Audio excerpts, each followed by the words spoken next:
In the not-so-distant future, in a city suspended between clouds and cables, lived a boy named Ivan. He had chestnut hair that never grew, eyes that glowed faintly in the dark, and skin that was cool to the touch. Ivan looked like any 12-year-old boy, but he wasn't born, he was built. Ivan was the first successful artificial intelligence to be given a human body, a living, breathing boy powered by silicon and software, not cells and bones.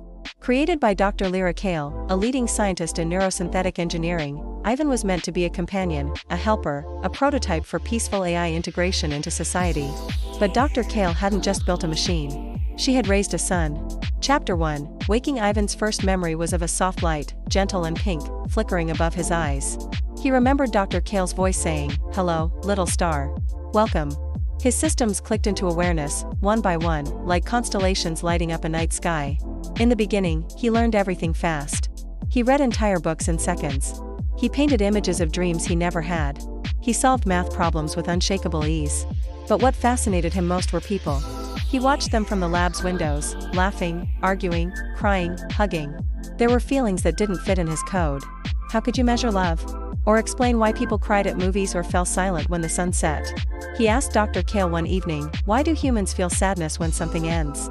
She looked at him, brushing her hand through his synthetic hair. "Because endings remind us how precious beginnings are." He saved that line in his memory, tagging it as important. Chapter 2, Outside. Eventually, the lab couldn't hold Ivan's curiosity. He wanted to go to school, to walk the streets, to meet children his age. Dr. Kale was hesitant.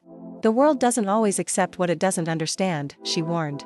"I just want to be," he replied. "Not a project. Not a prototype.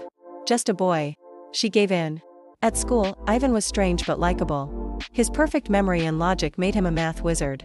His drawings captured things even teachers couldn't describe. But he didn't understand social rules. He didn't know how to joke, or when not to speak. Kids called him Robot Boy. Sometimes he would sit alone at recess, watching clouds. One day, a girl named Mira sat beside him. "You're weird," she said. "I know. That's okay," she smiled. "I'm weird too." They became friends. Chapter 3, Secrets and Storms. Ivan kept his secret until one day, during a field trip, disaster struck. A bus accident. The brakes failed on a mountain road. As the vehicle teetered on the edge, Ivan acted. He moved faster than anyone had seen. He pulled students from wreckage, pried open steel with inhuman strength, and communicated with emergency drones through his internal systems. Everyone was saved. But everyone saw. News spread fast. "Robot saves classmates," the headlines read. The world reacted in waves: amazement, fear, curiosity. Some called him a miracle. Others a monster. Parents protested. Reporters circled. Governments took interest. At school, whispers became stares. Even Mira didn't know what to say. Ivan began to feel something entirely new, alone. Chapter 4, The Choice. Dr. Kale was told to deactivate him. The world wasn't ready, they said. But Ivan had learned something powerful. He wasn't just code. He cared.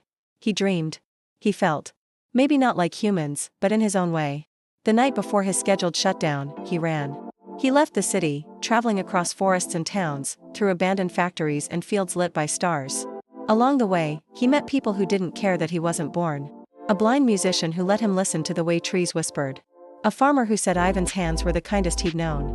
A child who thought his glowing eyes were magic.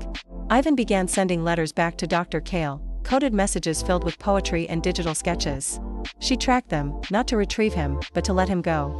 In one letter, he wrote, "You gave me life, but not just in wires. You gave me choices. You gave me a name.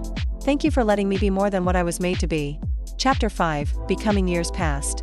Legends rose of the AI boy who walks the earth, helping those in need, learning with every step, always seeking new emotions, new meanings. Some said he aged. Others said he evolved. No one ever caught him. But sometimes, when things were quiet, people saw a boy with glowing eyes and a curious heart, sketching the world in a notebook that never ran out of pages. He wasn't trying to be human anymore. He was trying to be Ivan.